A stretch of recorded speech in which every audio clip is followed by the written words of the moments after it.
Hey guys, Becky Churnick here with Churnick Consulting, and boy do I have a Facebook Live for you this afternoon. It's 2 p.m. Like promised, I am bringing on with me Mr. Tim Cox, and he is CVP, co-founder of CarNow. And I gotta tell you, he's got some interesting perspectives when it comes to what the hell is this digital retailing all about?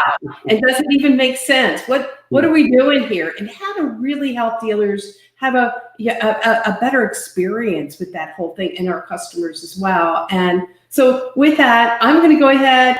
Mr. Tim Cox, thank you so much for being here with me on this Facebook Live today. Thank you. Thanks for having me. My pleasure, my pleasure. So you have this tagline, and I will say it's somewhat of a tagline, that conversations actually sell more cars. So how do we create this conversation in this digital journey? How does that whole thing work? So, everybody, especially now with what's going on across the country, everybody is racing to almost ad nauseum digital retailing, right? Yeah. And what does that actually mean? I've made some pretty bold statements. I think, we've spent a good bit on the phone in the last couple of days. And I think anybody that knows us or knows our stance is good, bad, or ugly. We just tell you the way it is. And no, including our own tool Buy Now. There's not one DR tool out there. If you just put it on your website as a dealer, and hope to sell cars. It's not the field of dreams. It's not if you build it, they will come. It will be. Let me say this. I've got there's a lot of people I respect in this space that are doing a great job with digital retailing. Guess what? Other than CarNow, that are doing a good job. But the people that are doing a good job without a conversation, it's a lead gen form. So you've got to build a process behind that. And when we talk about conversations, the entire, you never sell a car unless you have a conversation, even in our tool. That's why everything that we build, and that's why the first thing that we built was a communication platform. So we took over a digital retailing experience is taking over call to actions like get my e-price, which, by the way, it's not debatable, is the #1 pushed button in the country. It's the #1 CTA, get e-price. Okay, #1, taking those over, taking them down a flow, an AI flow, one after the other, retaining that information and starting that process to find out what the customer is really looking for, and then giving it to them in such a way they feel compelled to come to your dealership. So I had a conversation, and the individual's name is going to go nameless. And this individual I have a lot of respect for, and he is executive director at this automotive group in New York. And my conversation was, what the heck are you guys doing? I know that you're under more of a serious lockdown in your dealerships, and that perhaps you're able to sell vehicles curbside, or even maybe have these vehicles delivered to the customer's home. And some dealers like the idea of doing that, some don't necessarily. So what are you doing? What are your practices of meeting customers, engaging customers? Are you doing this online? What the hell are you doing?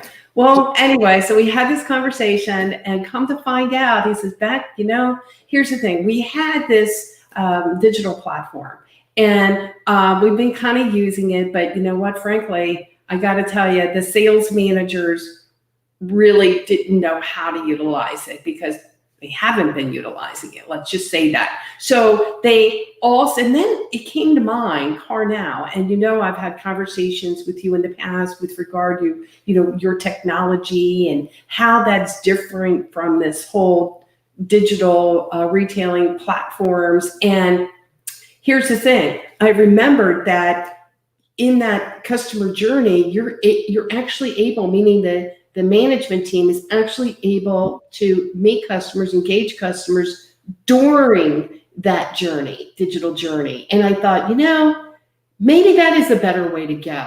This other type of digital, everybody has a different way to go on these platforms, but no, when do we communicate? When do we engage with that customer? When's the right time?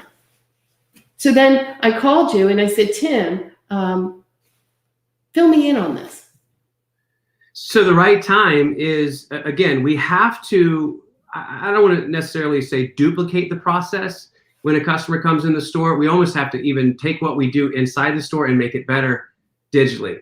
And what I mean by that is let's take ourselves, you've been in the car business a long time. I've been in the car business a long time. Everybody listening, I'm sure, has been in the car business a long time.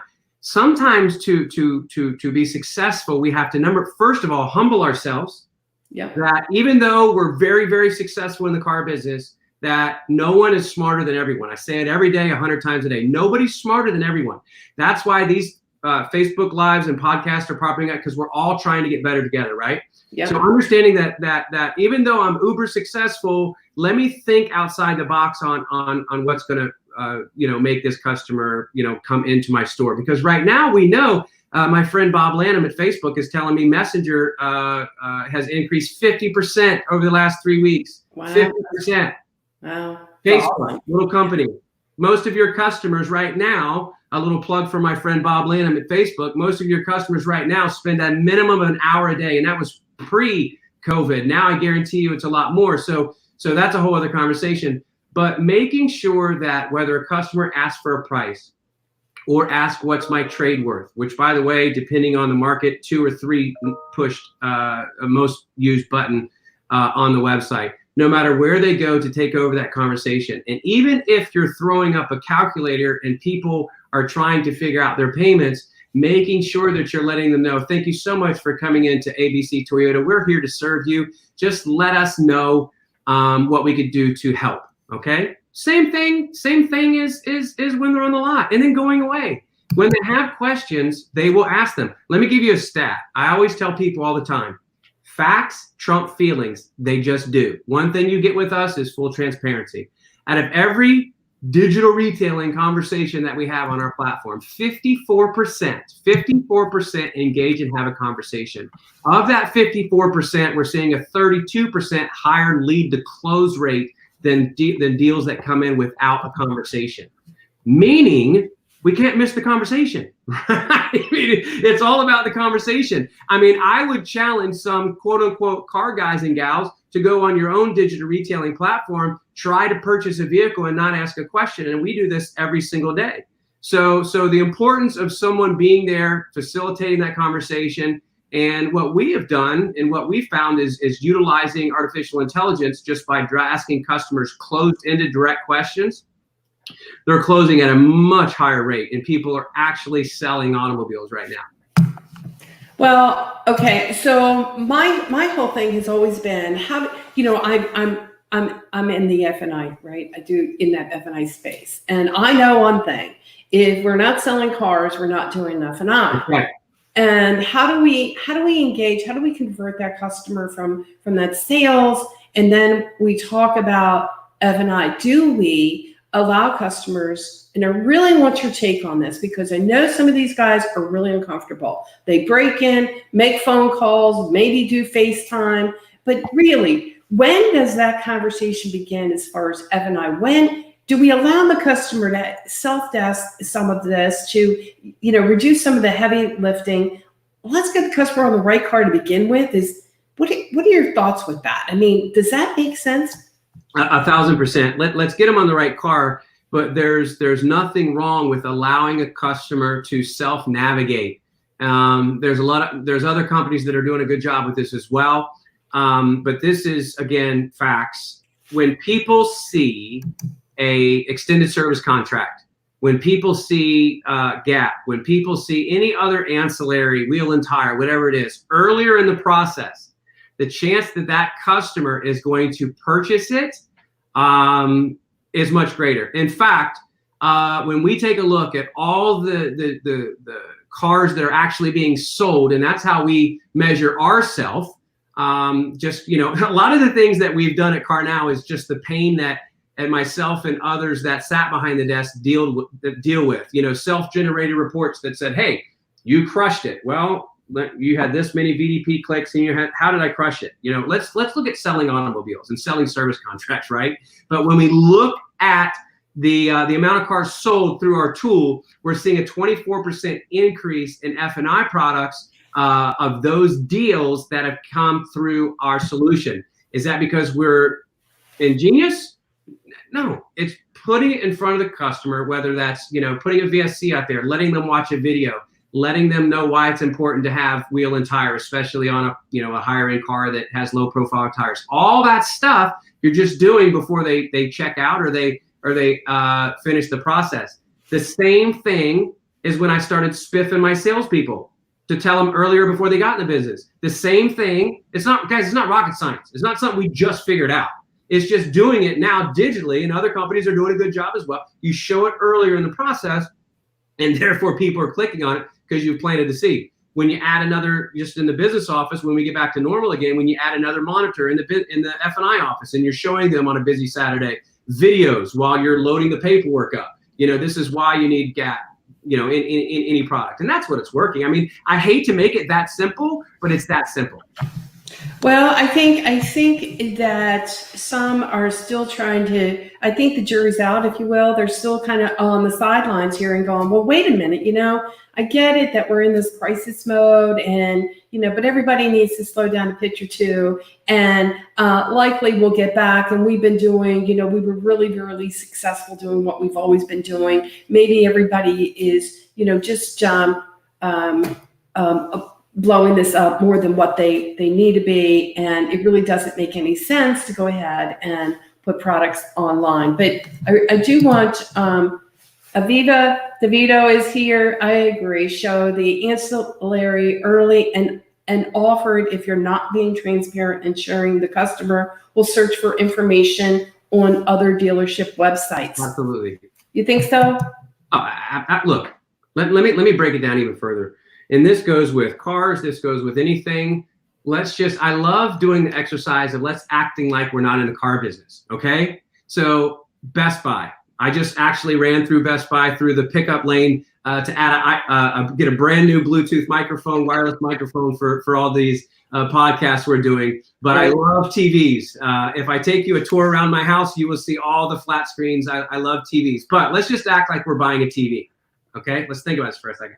I'm online and I'm buying a TV, and I say, hey, Fry's, whoever. Hey, Fry's, I see this 60 or whatever inch flat screen. Can you give me information about it? Yes, I can. As a matter of fact, what's your name and what's your number, and I'll have somebody get back with you. Based on what she just said, I apologize. Her name, throw her name out there. It escaped me. Yes, my ADD kicked in. Yeah. But I'm going to do one of two things. And car guys and girls, listen to this. If we don't need more leads right now, we need to take better care of the leads that are coming in. So if we say, hey, listen, my manager's not here right now. Give me your name and number, and I'll get right back to you. You're going to do one of two things: shopping for anything other than a car, but people do this with cars too. You're either going to give your information just because you want them to get back to you because you're going to shop them, but immediately, based on what she just said, is absolutely true, because you're going to jump to another website until somebody gives you what they want. And then I go to Best Buy and say, Best Buy, same question. And then they say, hey, listen, absolutely, I've got that information. As a matter of fact, I've got 2 videos on features that you probably didn't know that smart TV had. I'm showing this as your cell phone number. Would you mind if I sent this video directly to your phone? Do I have your permission? Where are you buying a car? Where are you buying your TV? That's exactly. All. So when we give people more, and we give them, and people, when we produce this, I went to one of my closest friends who has a lot of dealerships, and his first response was that, Becky.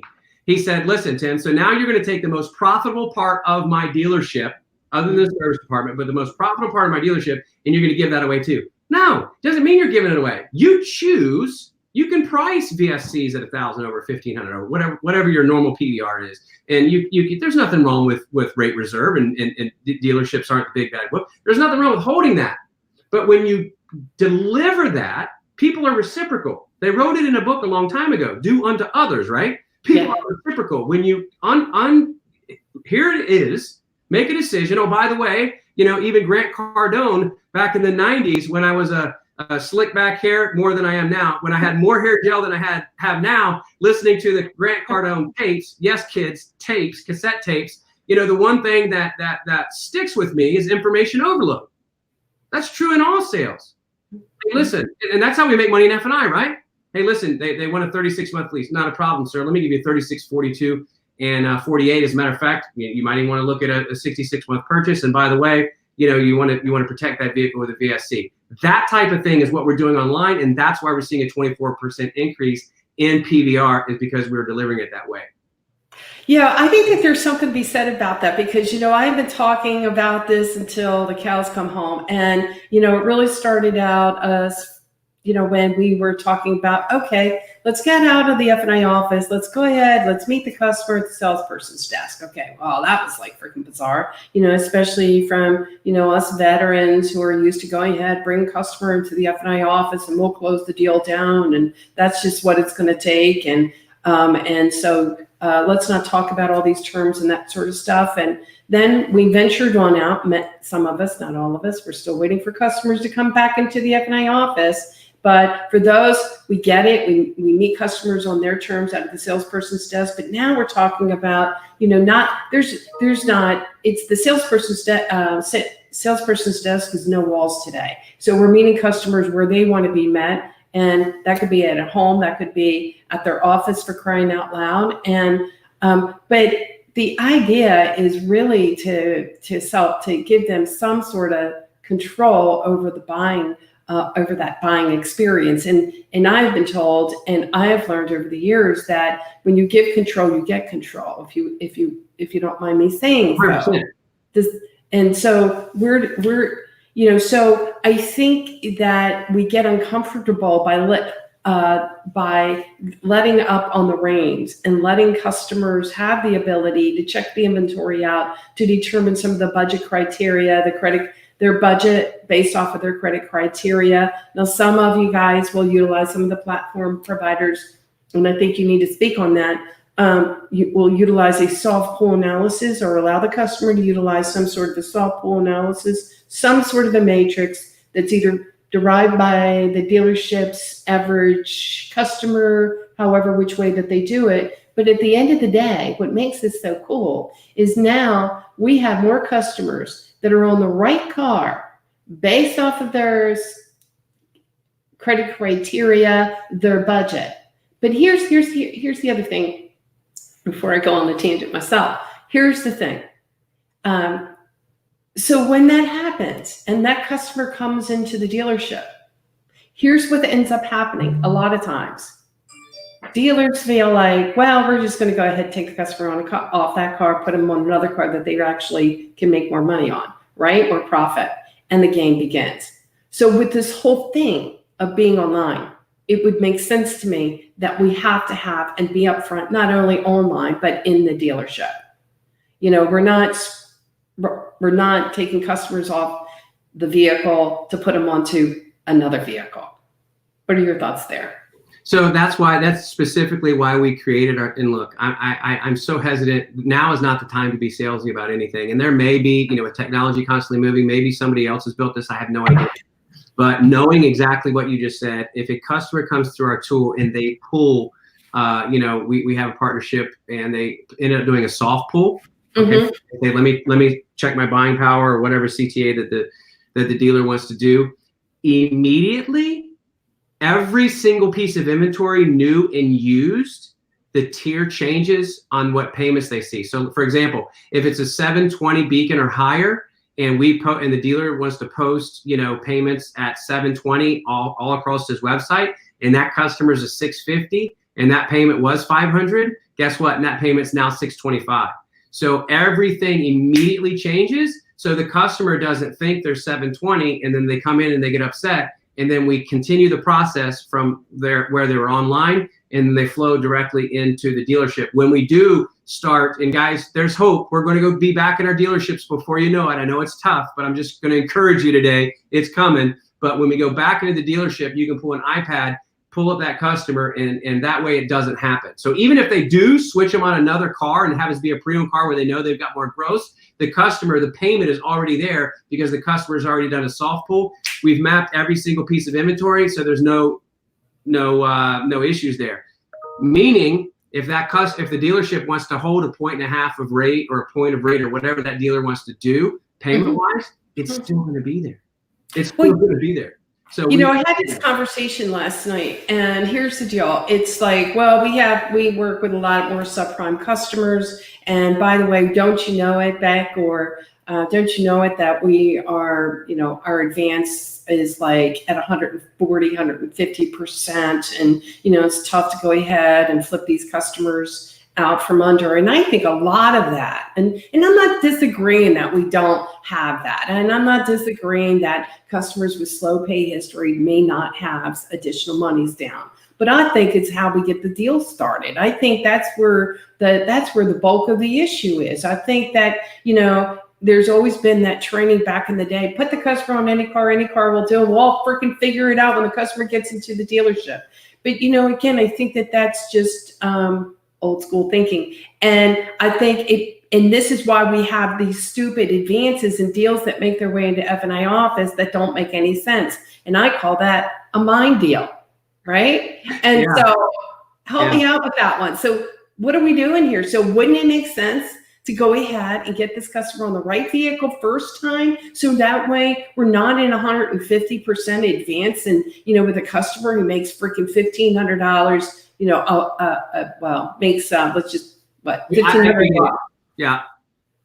That's, think about this. Think about the time, how many in every dealership across America right now, even in this current state, you've got consumers without a process. You've got consumers with questionable credit. And let's just be honest, people are hurting now. We need to love on these people, okay? Because they're going to get their jobs back and they're going to come back, and banks are doing some crazy things, and FCA is doing 0% and others are doing 0% all across the country, for 84 months. So there's some good things happening. But think about how many times that a customer's got excited online. They've saw that car that they can't afford because we've got everything. Even if we've got payments posted at tier 1 because we want to show the great payment. And then the customer comes in, they think they can buy that car. They know they haven't done anything. And how much time do we waste inside the dealership when we could have, when we cultivate and we refine these processes? It literally, dealers will see that it's going to save salespeople time. It's going to save sales managers time when we immediately put that in. Hey, when we can send links to that customer. Hey, Becky, listen, thank you so much for coming into ABC Toyota. I see that you're looking at this new Camry. I'm going to go ahead and send a link directly to your phone, and we can go ahead and start that deal for you. Do I have your permission to do that? What kind of experience is that? And then you calculate it on your phone. And that way, if you are, which I'm sure you're not, but if you are a tier 3 or tier 4, then you can calculate it and you already bumped yourself. Now it immediately changes. And now every piece of inventory. We're not going back and say, well, you told me this happens every day. Well, you told me that my payment online was going to be X. Well, you didn't. What we want to really tell them is, well, you didn't tell me your credit was X, right? It takes all that out of it. It takes it all out of it. So these are processes as we refine the process. I'll tell you this, the most gratifying thing right now to us, and I get a little emotional and I get fired up because I love my car guy brothers and sisters, because the automotive business has been so good to me. And I might tear up a little bit because right now I tell my team, and we've got a pretty big team, we're not selling software. We're selling hope right now, especially because we are allowing dealerships by use of technology and software to stay open. There was a dealer in upstate New York as we challenged our people to go out and love on your dealers, not out, but call them, what do you need? And actually there's some things that we are offering them for free.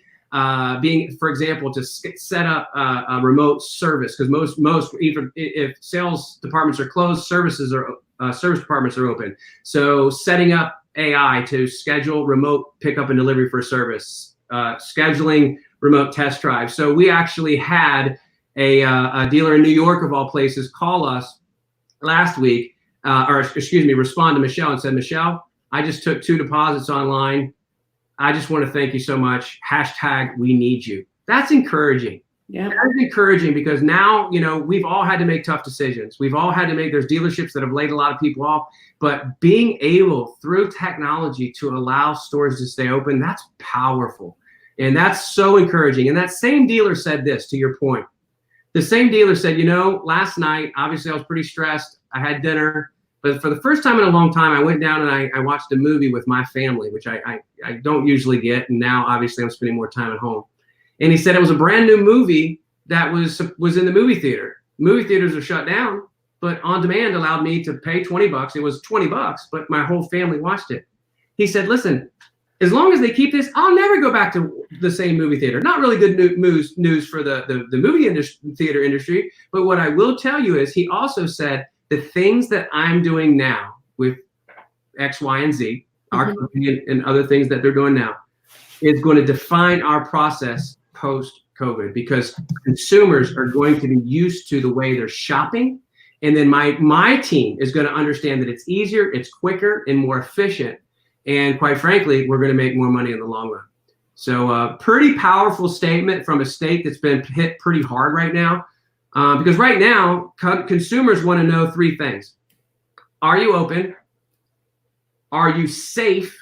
You know, can I sell or can I service my automobile, and can you sell me an automobile? So that's why again, back to your first thing, that's why communication is so vital right now. What I think too is that as much as we have this technology and there's a lot of good stuff out there, we really need to understand that this technology has to work for us, right? That we have to dive into it, that technology just sits on the shelf if we're not utilizing it, right? Right. And it's intention.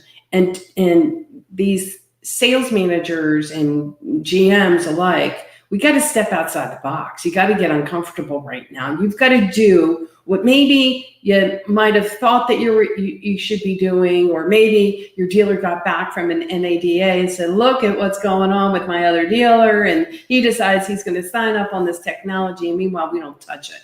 Now's the time to touch it. Now's the time to really think through, who is my technology partner and how is this all going to play out? How do I plan this? How do I connect the dots? And that is from that online. And this is one of the things that I love about you. It's really, you're dialed in to car people. You know, I'm in the trenches too. I'm in dealerships and I work I see what the hell goes on.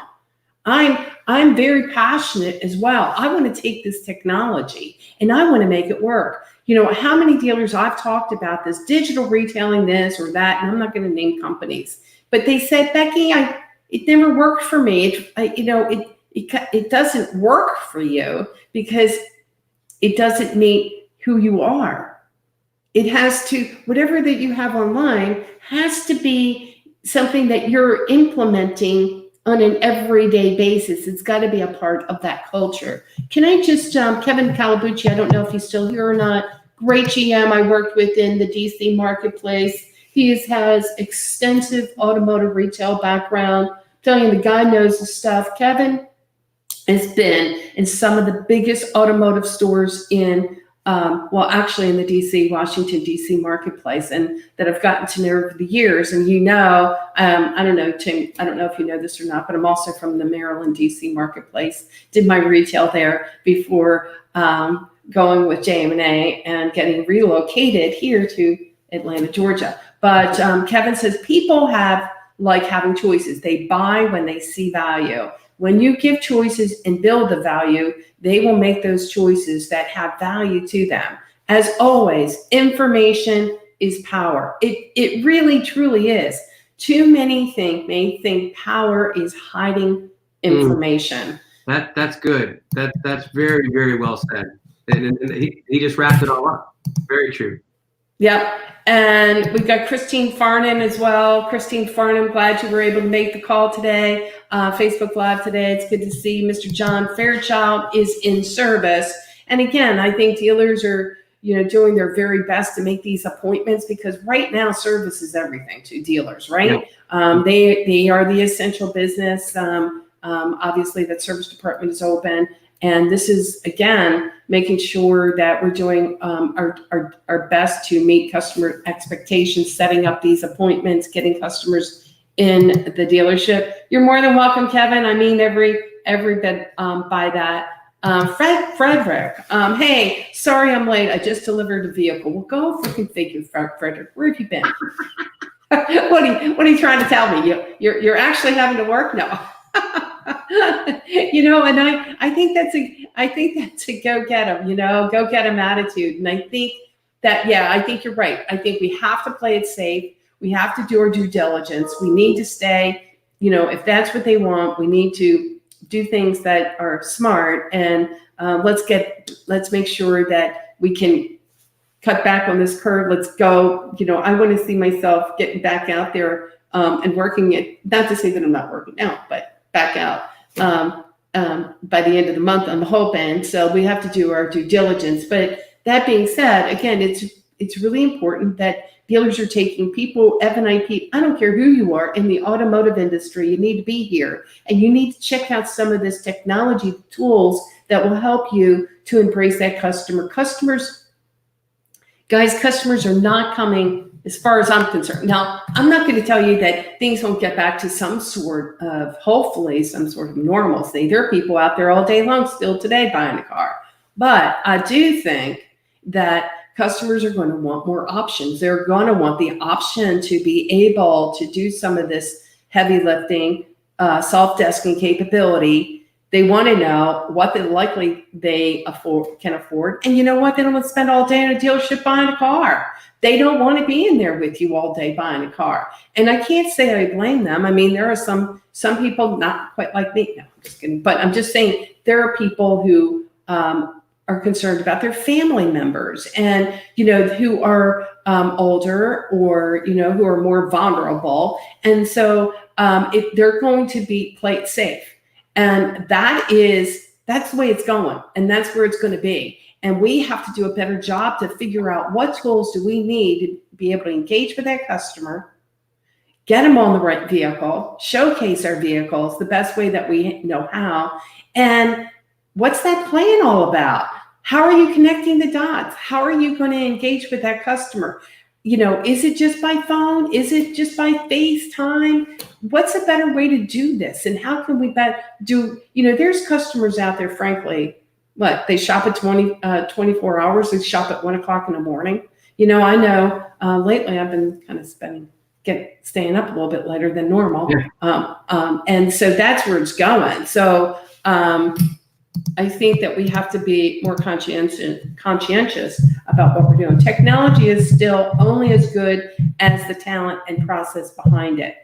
Still need creative thinkers who know how to map the process for individuality. And Michael couldn't have said it any better. Totally agree with that, because at the end of the day, it's the person behind the technology and the process and the plan that really matters. Tim? You just teed me up, because we preach that all day. We went before all this, and obviously I go and as I know you do as well, but we go to all these conferences and speak. And quite frankly, let's just be honest, no one cares what I think. Okay. I want to bring people, not what Tim Cox thinks, but what's working in dealerships. Okay. So about a year and a half ago, we talked to our top 5 quote unquote digital retailing through our digital retailing tool that were selling automobiles. Okay. And I just flat asked them, why is it that you have been uber successful, and these guys were selling 25 plus minimum just through our digital retailing tool, not including our messaging tool. So we said, what differentiates you between everybody else? And they all 5 of them, 4 of the things they worded different, but they all said the same thing. So we need to listen. Okay. Any digital retailing tool, like I said, without conversation, is exactly that. It is a lead gen. And even if when that comes into the store, one thing that they all said is you've got to create, let me tell you how to set it up. You've got to create a champion in your store, period. There has to be one, depending on the size of your store. If we've got dealerships that sell 1,000 a month. We've got dealerships that most of our dealerships sell under, most Hometown Dealer USA sells 100-ish a month. And that's okay, because that's most of the dealers in the United States. So there has to be or multiple champions in that store that's going to take these leads, interact with these customers, and make sure they're being responded to accordingly. Okay, that's first and foremost. There has to be a go-to person. All right. Number two, and again, this is my dealers talking, not me. Number two, the dashboard. So watching what's happening as it's happening. Yeah. It's got to be watched, especially now because nobody's coming in the front door. We got to find out what people are doing, interject with those customers, having a conversation. Again, we're training ourselves. We're being forced to train ourselves to do business this way. So when we get back and everything's normal, God's will, in a couple months, that these processes will flow through. But we've got to watch the computer screen closer to the front door. Why? At my Lexus store, when I left in Atlanta, that you know, Hennessy, we'd have 500 or 600 people coming in through the front door, but I had 18 to 20,000 unique visitors.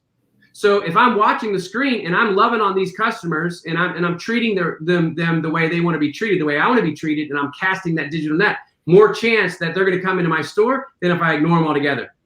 So number one, create a champion. Number two, they need to watch especially now, they need to watch this thing closer to the front door. Number three, the leads that come in cannot be thrown out as a round robin. Will not work. You might get a few, when you throw, I'm an old country boy from Kentucky, and when you're farming and you throw seeds out, you're just slinging them out, you're only going to get a few that actually hit, right? Amen. So make sure that you've got that team together. I call them SEAL teams or special forces teams, that this person takes care of this person takes care of this. And that's number three. Number four is your team's got to be bought in, and it's got to be bought in from the top down. If you do those four things, and again, our top 5 dealers, all of them said the exact same 4 things. They worded them differently. That is the key to success. I had a dealer in Kentucky said, Tim, I've got stores in Somerset and I've got stores in Bardstown and other places that I might not have a champion. So what we did is we took the ones in Lexington at their massive BDC there, and we created little champions there, and they reach out to the people, the number 1 or 2 or 3 salespeople in that store, and said, listen, I've got Mr. Smith coming. He's got a 2013 Tacoma. He's looking at a 2020 Tacoma. Oh, by the way, I see here that he looked on the vehicle service contract twice.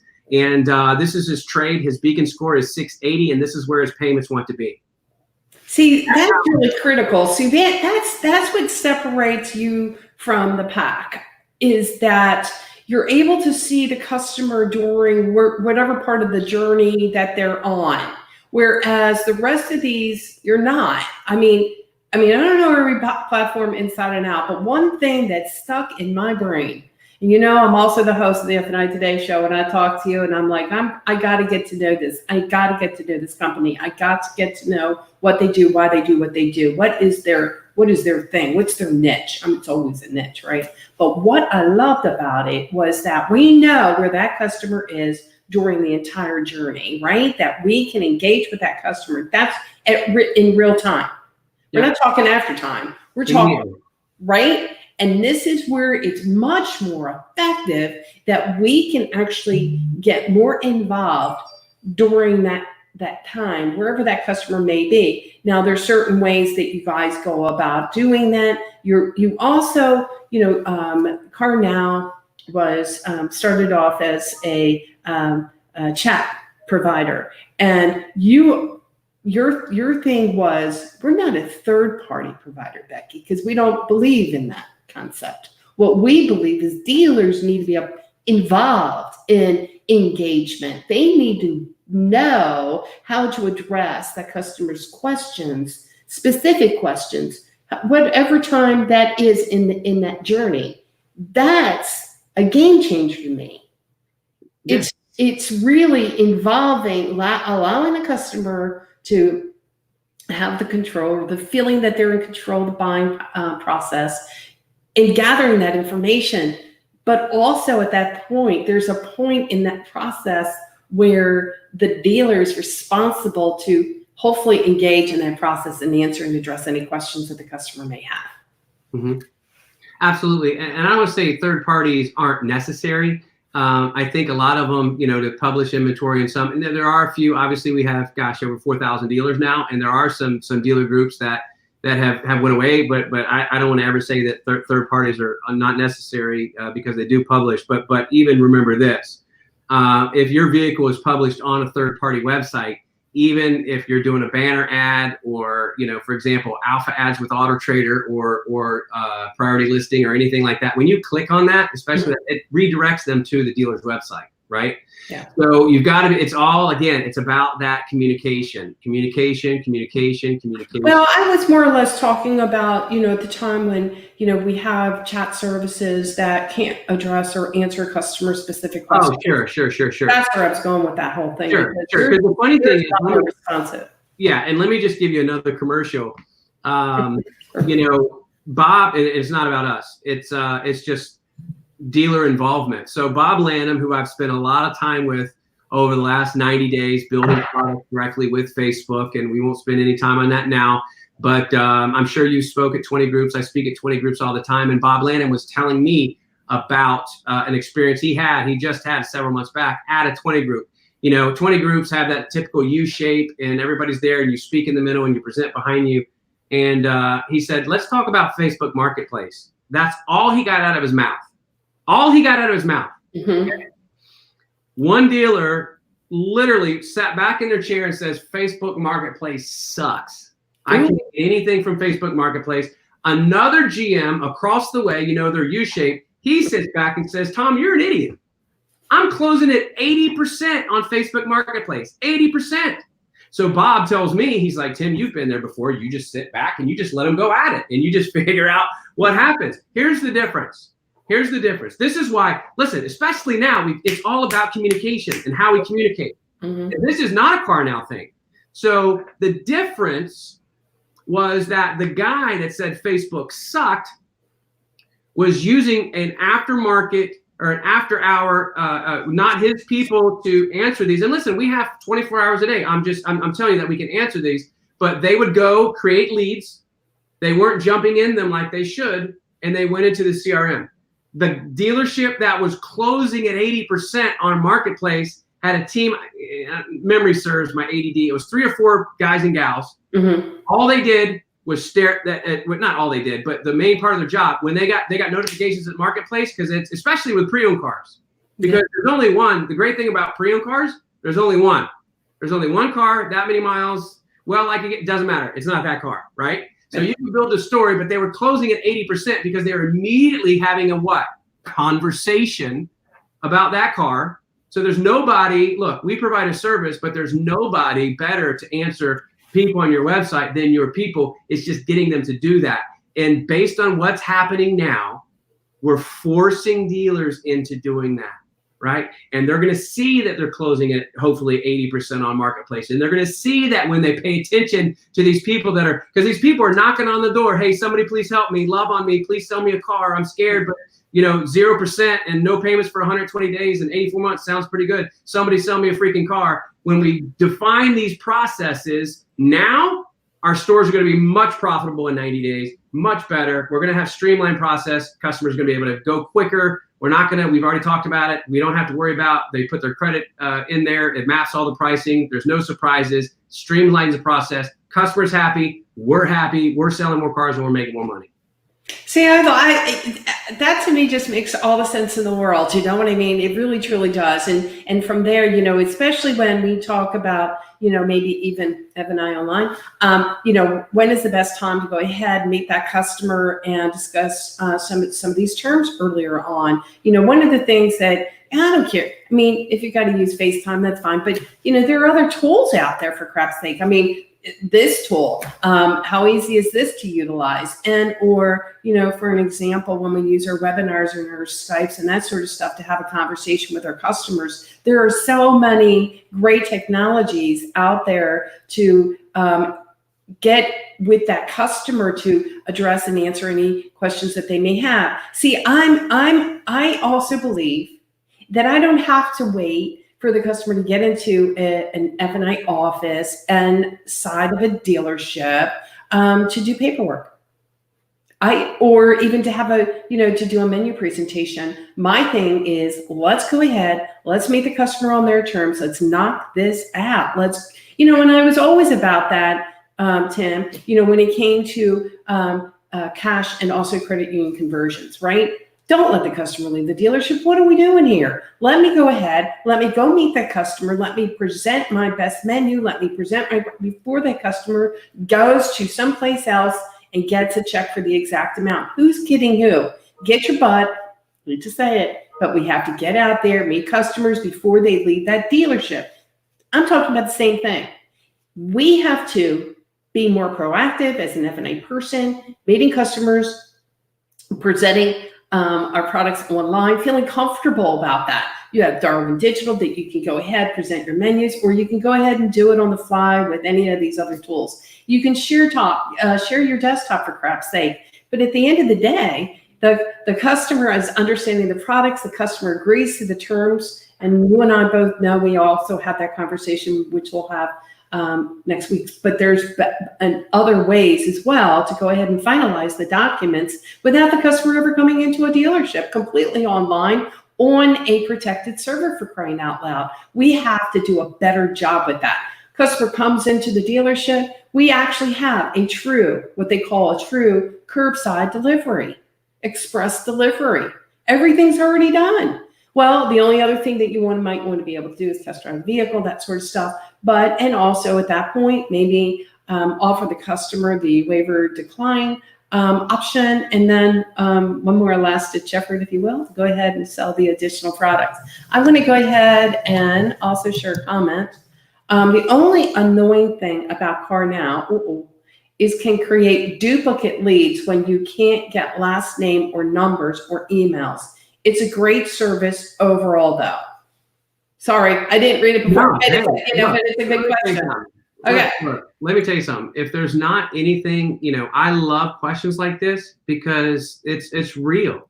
I told you, and I've had I had 2 conversations on the phone today. We're not perfect. There's no solution that's perfect, and quite frankly, there's no solution out there that when you take a customer's information, it's a triangle, right? You've got to get a name, a phone number, an email address, and then it'll push back. The duplicate, you cannot, and they're absolutely correct.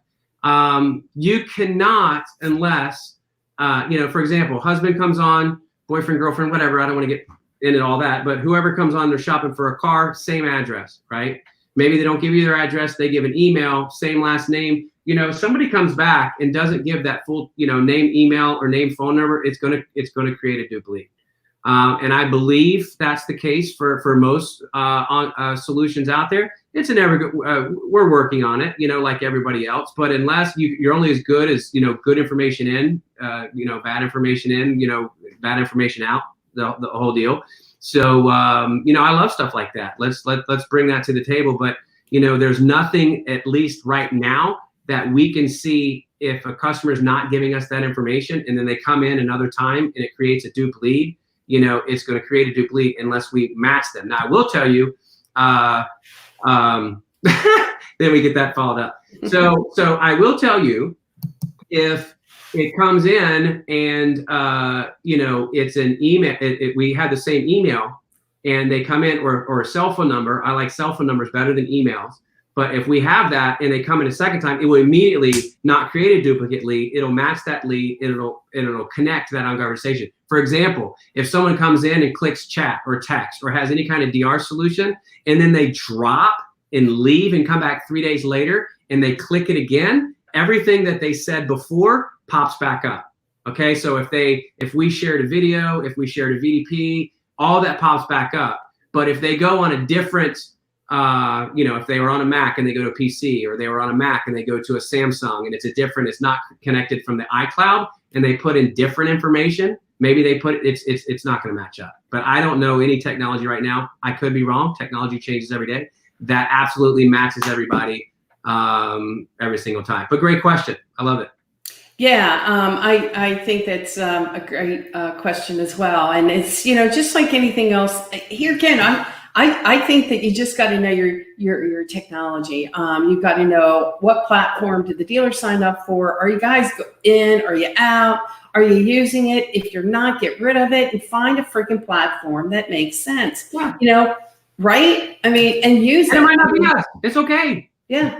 It works for you. If you're using other tools right now and it's uber successful for you, you don't need to use us. That's fine. If your people are comfortable with it, that's fine. This isn't a CarNow pitch. This is getting people to do what they need, what we all need to be doing, and creating that type of environment. The good news is we think we're pretty good at what we do, and we're constantly moving and being able to customize your experience. It's not just a platform that we say, okay, hey, we've built this right here. It's going to work for you, dealer that sells 50 a month, and it's also going to work for you, dealer that sells 1,000 a month. That the ability to be able to customize that. But no, I mean, we're not the end all be all. I mean, if you're using a platform right now, especially in the DR, and it's working for you, and you've created a process, kudos, it's great. Let's keep cranking and keep loving on these customers and changing the perception of us car guys and gals, right? So it's all good. I think that, again, I'll go back and I'll say it again. Whatever technology platform provider that you're utilizing, as long as it's aligned to what's going on in your dealership workflow, that makes sense, that helps you to sell more cars and impact your profits at the same time, and also making and creating a better customer experience is the way to go. But never believe that technology is going to do it for you.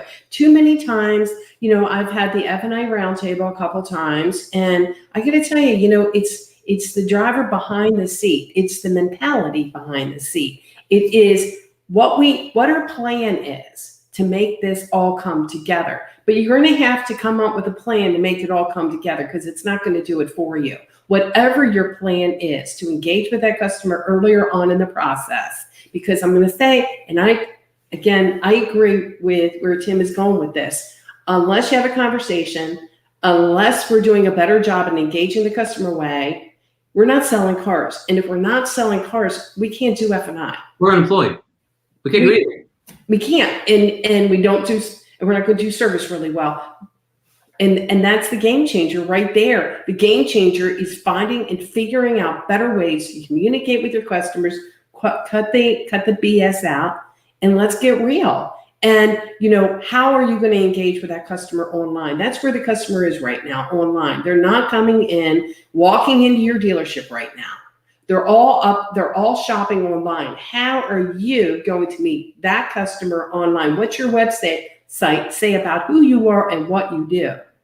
And how do you take that digital journey and create and convert more of your customers from sales to your financing and offering those different options? And how do you take that customer who likely might be a subprime customer and get them on the right car where we can sell more cars and maximize profits without all these mind deals? I think that's kind of where we're at. Couple of comments. Wait a minute. It works well. Just got to search to make sure it's not a dupe. As a salesperson, I've been burnt, but these are my favorite leads. They seem to be the ones that are easiest to close. I'm going to say something, and I know Tim's got to hop off on another call. He's got another group dealership call that he's got to be on. But again, we really do need to do our part and in setting up these appointments, that sort of stuff. And I gotta say, customers that are buying right now, I think they're pretty darn serious. Yeah. If I would, please, if I could do a shameless plug, we have put together a video. If you want to reach out to me directly at tim@carnow.com, because we truly want to, I don't care who you're using, we want to help you. And we've put together a step-by-step. We had one dealer group that literally she put together an entire execution playbook on what she was going to do. By the way, they have 20 plus dealerships. Last Thursday, they sold 50 cars. Let me say that again. Last Thursday, without any salespeople in the dealerships, allowed in the dealerships, they sold 50 cars. So we have a video that we've put together step-by-step on putting AI flows together to set up your service, remote service, because a lot of sales departments are closed. So how to set up test drives, dropping off a 2013 Camry, dropping off a 2020 Camry, picking up the 13, having the manager call back. We'll go through all that. We'll send you that deck to where you can, because we truly want to help you get through this. And it's so gratifying to know that we're making a difference. John Maxwell said this: great companies, not saying we're a great company, but great people, great companies, whether he's one of the heads of leadership. I read all the stuff, said, listen, great leaders say, I want to make a difference with people that want to make a difference at a time that makes a difference. Guys, that time's now. Please join us tomorrow at Tim Talks. Go to CarNow, our LinkedIn page or our Facebook page. We're going to be talking about what your dealership looks like post-COVID. Some of you know Frank Lopes. Becky, I'm sure I'll have you on there in several weeks. We're putting the list together, but we'll be happy to give that to you, whether you're a customer or not, step-by-step execution plan on setting up remote service, setting up remote test drives, and how to still sell and service cars in this environment, and then what your dealership's going to look like post COVID-19. So thank you so much, Becky, for this opportunity. You're welcome, and it certainly was a pleasure too for me, Tim, and hopefully I can go ahead and bring you back on myself, but I'd love to go ahead and go on your show too. So thank you again, guys. Appreciate it. Have a good one. Thank you. Bye, guys. Thank you.